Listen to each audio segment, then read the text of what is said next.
on For the Record. The historic 43-day government shutdown comes to an end. But who comes out on top? The shutdown was a victory for Democrats, but the fight is not over yet. The Democrats definitely lost the shutdown. There's no question about that in my mind. We sit down with the chairs of both parties in Wisconsin to talk strategy. And later, it does feel very concerning to me. Dane County's money problems are likely to continue into 2027, while the county executive says the work isn't done yet. We're not exactly sure what the structural deficit will be for next year, but we anticipate that it will likely be around the $30 million mark. That's all coming up this morning. We now present For the Record.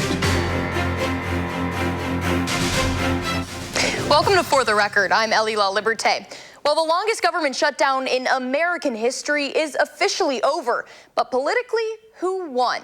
Now, this shutdown was a stalemate over the Affordable Care Act tax credits that are set to expire at the end of the year.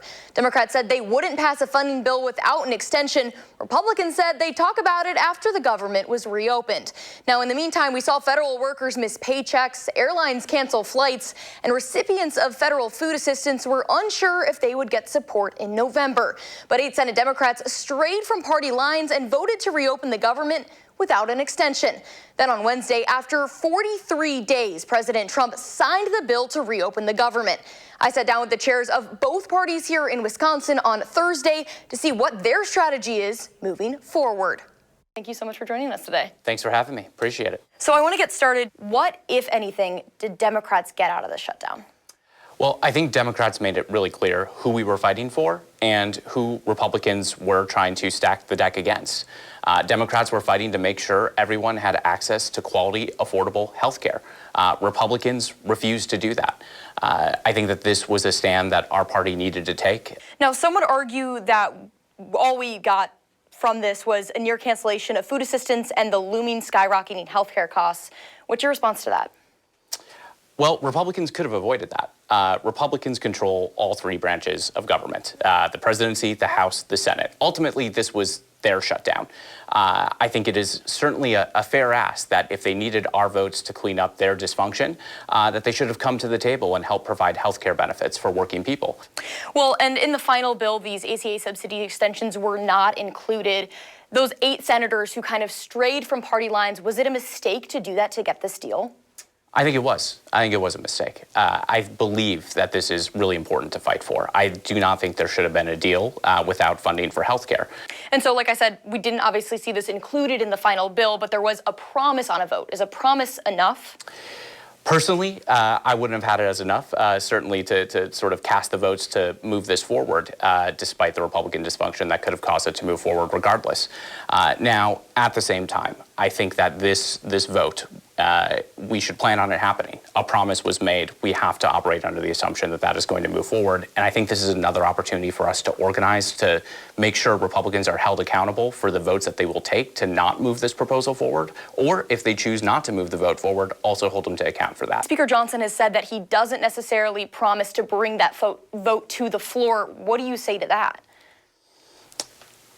An attempt to not bring votes to the floor that are causing skyrocketing increases in health care is going to be a disaster for Republicans. And we're going to make sure that whether or not their speaker brings it to the floor, we are holding them accountable for standing by and letting them avoid the issue. And is holding accountable, is that the strategy if there is no vote? Absolutely. I think that we are going to organize, whether it is through town halls, whether it's through calls to action to have people reach out to their members and making sure everyone knows that Republicans have made this choice together. And I want to ask, too, what the message for the Democratic Party is coming out of this shutdown. The Democratic Party is the party that is clearly the one fighting for working people. The Republican Party is basically on the side of billionaires and perhaps the first trillionaire. We are the party that is trying to make sure working people have a fair shot, that the deck is not stacked against them. And I think that was made really clear in this fight. But what do you say to the Wisconsinites who are missing paychecks and worried about their SNAP benefits? Absolutely. Well, once again, if you want to look at SNAP benefits, I mean, it is the president who was trying to claw those back. Our governor moved those out the door as quickly as possible to try to get people the support that they need. And do you think that, going back now to the 8 senators that kind of voted against party lines here, do you think that this causes a rift in the Democratic Party? I don't think that we have time to deal with a rift. I'm certainly disappointed that we weren't able to fight to the mat on the health care benefits, and those 8 senators made the decision that they did. But I think that we have to look to the future, and right now the future for me is organizing around that health care vote and making sure that we are doing everything we can for voters to understand that Republicans are going to be at fault for not providing that funding that is going to cause skyrocketing premiums. And kind of last question here for you, who won this shutdown? I think that the shutdown was a victory for Democrats, but the fight is not over yet. We have to make sure that we, between now and the next election, continue to come back to and fight for health care. So it sounds like you're saying even though these ACA subsidy extensions weren't included in this bill, the messaging coming out of this is strong for Democrats. Absolutely. I think, once again, this made it very clear whose side we are on. We are on the side of working people, and we're going to go to the mat for them. I think that's all I have for you. Thank you for your time. Thank you. Appreciate it. Thank you so much for joining us today. Yeah. So I want to get started because it was a 43-day government shutdown, and I want to ask what, if anything, did the Republican Party get out of this? Really, the question is, what did the Democrats get out of it? They're the ones who caused the shutdown. They voted over a dozen times not to open the government. And so they went through all of this, put all this pain on the American people. You know, tens of millions of Social Security recipients, who are getting slower services. You had airplane flights canceled, air traffic controllers, military, vets not getting paid. And so the Democrats went through all of that for 43 days and got nothing for it. What's the Republican messaging coming out of the shutdown? I think really the truth of the matter for the Republicans is we wanted to keep the government open all the time and stop all this suffering that was going on. And what we saw in the last week is Democrats admitting that they were using the shutdown as political leverage. And so I think it just kind of wore out. And Republicans have said multiple times that the Democrats were holding the party hostage, holding the government hostage with this shutdown. But Republicans could have also voted to include these subsidies, which would have reopened the government. Why was that something Republicans weren't willing to come to the table on? Because we knew that was going to be a negotiating, something that parties were going to negotiate later. Look, what the Democrats really did with the shutdown is tried to get a $1.5 billion bribe and force it down the president and the Republicans' throats. And I want to ask, too, because Democrats failed to get these ACA subsidy extensions into that bill. Now, there is a promise to vote on these subsidies. That was kind of some of the things that came out of this. For those Wisconsinites who will see premiums skyrocket in Wisconsin if there's no extension, what do you say to those individuals? What I say to people is we ought to be talking about healthcare, quality of healthcare, and cost of healthcare. That ought to be a national issue, but not under the gun of a shutdown, which the Democrats forced us into. Do you think that this shutdown cemented healthcare as a top issue for the 2026 midterm elections? I think it's a top issue anyway. So I think healthcare is always going to be an issue, but it's one that the parties ought to be willing to discuss. Unfortunately, the Democrats wanted to use the shutdown to not force a discussion, but force trillions of extra dollars into a system that's not working very well for people. Well, how will Republicans address it? Well, I think we'll see. I think we'll see. They certainly want to find cost savings, but Republicans want to find cost savings, but they also want to find better service and better health care for people. Just assuming that because Obamacare is there, it's the default system right now, and so it must be good, is not the right approach. We ought to be willing to talk about how to do things differently and better. And I want to ask you about a poll, too. A KFF poll found that 74% of Americans, including 50% of Republicans, support extending the ACA tax credits. Is this a losing issue for Republicans right now? No, I don't think health care is a losing issue for Republicans at all. In fact, I think it's an opportunity for us to talk more. I mean, remember, Obamacare got forced down people's throats, not because they wanted it that way, but because you had the President, Obama, and you had the Democrats. It wasn't the model necessarily that people wanted. So let's have that discussion. I think it's a good one to have. But people have come to rely on these subsidies.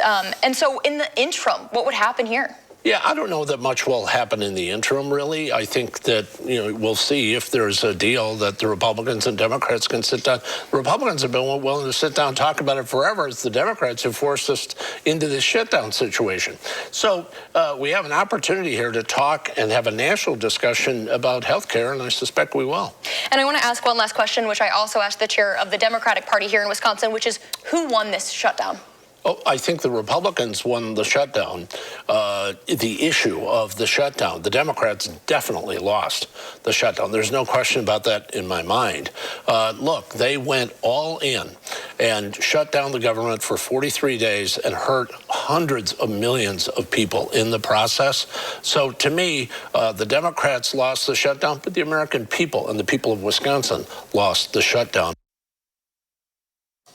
Now, that was the chair of the Republican Party of Wisconsin, Brian Schimming.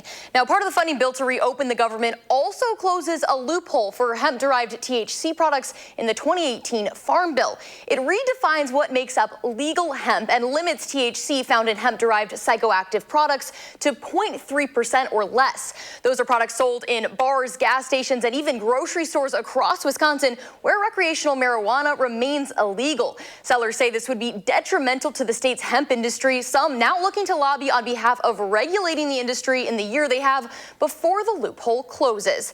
The bill also includes a provision allowing senators to sue for $500,000 and retroactively applies to 2022. Now, Senator Ron Johnson has said he does not plan on using the provision to sue after justice officials obtained his phone records during a January 6th investigation. House Speaker Mike Johnson has said the lower chamber would fast-track a bill to repeal the lawsuit provision, calling it, quote, way out of line. And 10 Wisconsin Republicans who tried to file false documents in an attempt to overturn the 2020 presidential election were pardoned by the Trump administration on Monday. That group of Republicans publicly admitted in 2023 to writing a document used to try and overturn Joe Biden's 2020 win in the state. Two attorneys and an aide accused in the plot were also pardoned by Trump on Monday. The pardons do not affect ongoing state-level cases. And coming up, Dane County's executive signed the budget to try to fix a $31 million shortfall. But there's concerns for next year's budget. That's next on For the Record.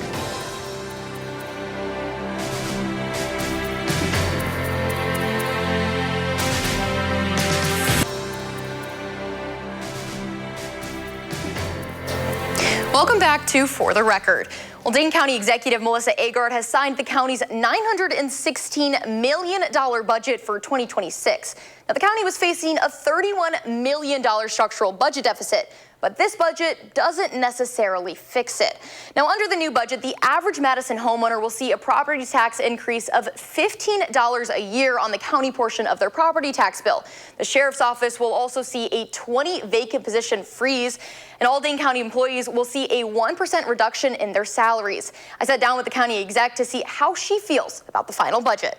I am proud of where it is that we landed with the budget that I proposed to the board to move forward. And I know that the budget that I received back from the board was not the same, but I was elected to do hard work. And I am here to deliver to the community in the best way possible. Now, throughout the budget process, Dane County Sheriff Calvin Barrett has cautioned if his staffing is drastically impacted, the new county jail might not be able to open by 2027. I also asked Agard about that. Of course I am concerned about that. We have invested in a facility that, frankly, it was very emotional for our community to even land to where it is that we are. I was not the county executive at that time, but previous county executives and boards have committed to building this new structure that will provide higher quality of services for the folks that are there, the residents of the jail, as well as the people that are coming in to support them. And we need to stay on track. Now, as we mentioned, this is not the end of the county's shortfall. Agard estimates there will be a roughly $30 million deficit again next year, which is why she says she's already announced actions to address it. I've announced a hiring freeze within the county. We are also doing a space and asset utilization study. Are there ways that we can shore up the way it is that we're using our space, or what assets we have access to, and can different departments be working together to purchase different equipment? So we will be rolling up our sleeves in many ways, continuing to turn over all of the stones within county government. Now, Agard says she will be announcing community listening sessions for the 2027 budget.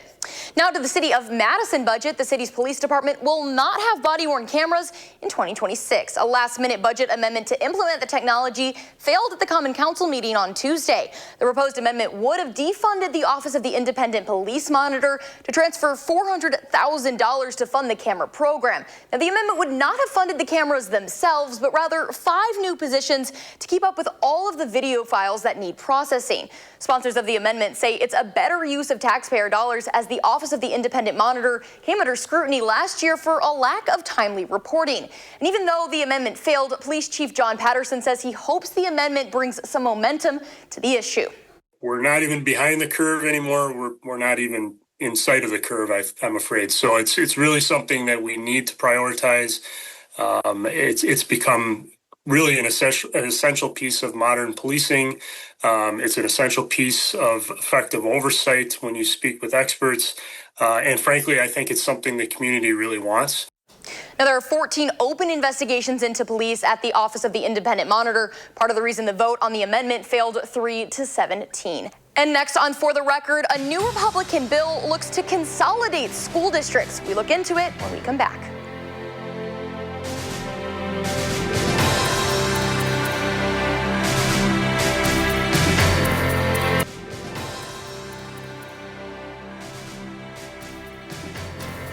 Welcome back to For the Record. Public school districts in Wisconsin are losing students and at the same time turning to referenda. Republicans in the state assembly have introduced a package of 6 bills incentivizing school districts to consolidate. Since the revenue limit on schools stopped adjusting to inflation back in 2009, more districts have turned to referendum than ever just to fund operations. Republicans say incentives are voluntary for districts to choose to take if they want to consolidate, while Democrats argue the legislature should provide funding that would eliminate the need to merge districts in the first place. Endless cycle of referendums is going to push people to the point where is that emotional attachment to the district greater than their desire to increase their own taxes through referendums. I don't know why we're hyper-fixating only on the ideas that have to do with closing rural schools. Now, the package of bills passed in the Assembly Committee on Education and will go to the Committee of Rules next week. The state of our judiciary is troubled. In this moment, we see increasing attack on judges and the judicial system. This is happening both at the personal level, with threats and attacks on judges rising, and in our political system, with a new willingness from some political leaders to actively undermine the rule of law. That was Wisconsin Supreme Court Chief Justice Jill Karofsky delivering the State of the Judiciary address at the annual meeting of the Wisconsin Judicial Conference this week. Now, for years, the state Supreme Court has requested additional security for Wisconsin's judges. In the most recent biennial budget, the Joint Committee on Finance rejected a call to increase the number of positions responsible for justice security, to add roughly 8 extra positions, costing a little more than $1 million a year for the next 2 years. The GOP leaders of the committee called the ask duplicative, since Capitol Police already protect the state's highest court. As for the entire state's court system, there are currently 4 state-funded positions that oversee judicial security. 3 officers and 1 sergeant are responsible for assessing threats against all of the state judges and coordinating with local law enforcement. Those positions are only funded through August of 2026. Chief Justice Karofsky says she's been in talks with state leaders and says she's hopeful the funds will be extended through the end of the biennium. But it's not just the state of security Karofsky said she's worried about. It is not a partisan statement to say we are seeing attacks on the rule of law every day in this country, especially when the attacks come from political leaders castigating judges with whom they disagree and seemingly ignoring court decisions they do not like. And in response, we must work extra hard to build and maintain public trust, legitimacy, and confidence in the court system. We must speak up in defense of the rule of law. It doesn't matter which party's governor appointed us or which party's adherents supported us in our campaigns. This goes well beyond party. And for the record, we'll be back right after this. Now, before we let you go, we want to take a second to thank our veterans for their service. Now, this week we celebrated Veterans Day, but last weekend, a group of Wisconsin veterans got a thank you from a very special guest. Maddie Heim shares their story. It was the greatest day of our lives. When father and son Marlon Hensler Jr. and Marlon Hensler III set off to Washington, D.C. on a Badger Honor flight on Saturday, I imagined it being one of the best days that I've ever had. They expected the stories, the monuments, and even the thank yous. I have never seen so many people in my entire life welcome us home. Hensler II served as an air traffic controller in the Marine Corps from 1959 to 1964. They made me the man I am. But even he couldn't have anticipated how their flight would end. Hello, everybody. What? They said somebody's going to come on and say something to you, and I don't need to introduce them. Thank you for your extraordinary service. But I got off the plane, and there was this nice, tall gentleman, and he said, "Welcome, Marlon."